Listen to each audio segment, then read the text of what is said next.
안녕하세요. MD 굴통입니다. 세상에 많은 MD 분들이 있습니다. 상품 기획이라는 대명제 아래 고객의 니즈에 따라 상품을 제조하는 분들도 있고 이미 만들어진 상품들을 잘 선택해서 사오시는 분들도 있죠. 개별 상품이 아니라 브랜드를 입퇴점시키는 분들도 있습니다.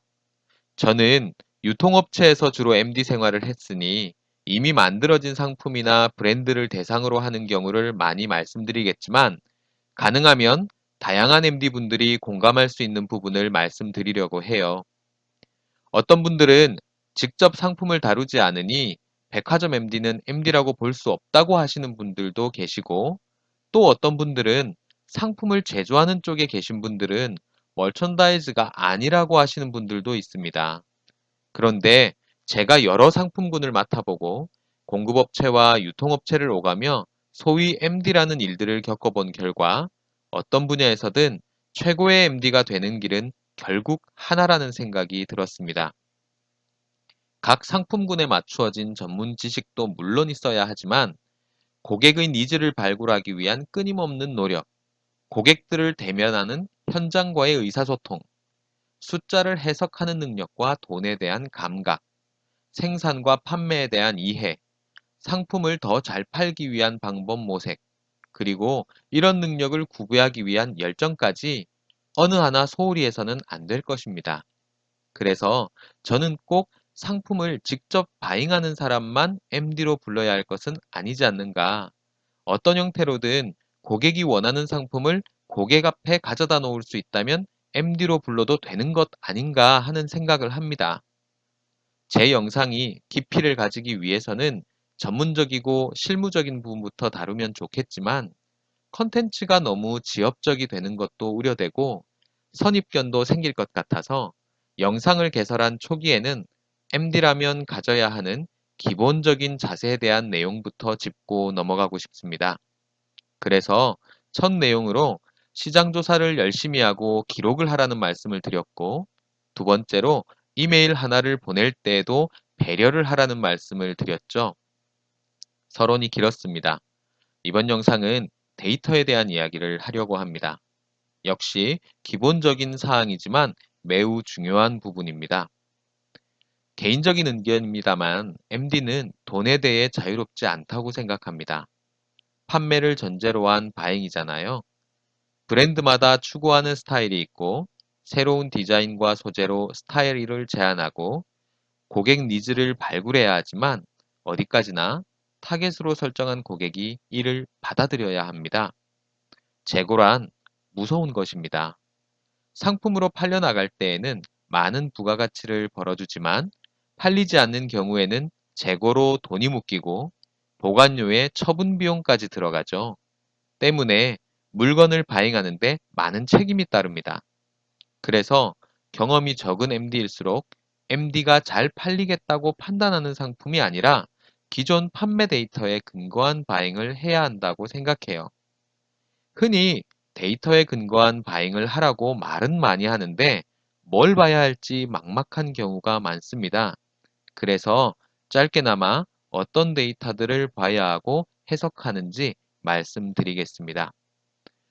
우선 가장 기본이 되는 라인별, 소재별, 색상별, 사이즈별, 판매 기록들을 꼼꼼히 봐야 합니다.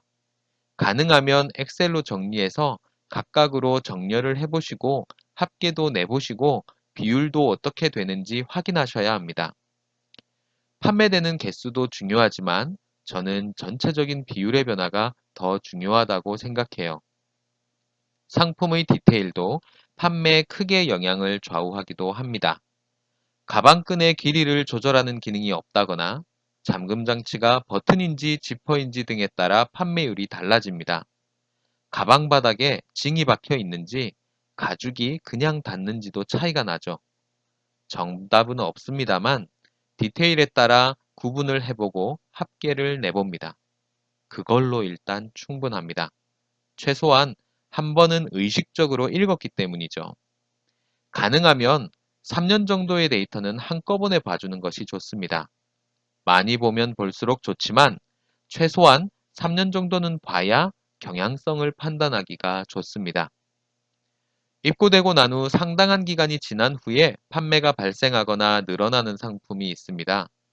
상품의 판매 시즌이 있는 것인지, 이 상품보다 경쟁력이 뛰어난 제품의 결품으로 인해 대체재로 판매된 것인지, 판매가 발생한 시점에 할인이나 가격 인하가 발생하였는지, 광고나 PPL 등 외부적인 이슈로 인한 갑작스러운 판매 증가였는지 확인해야 합니다.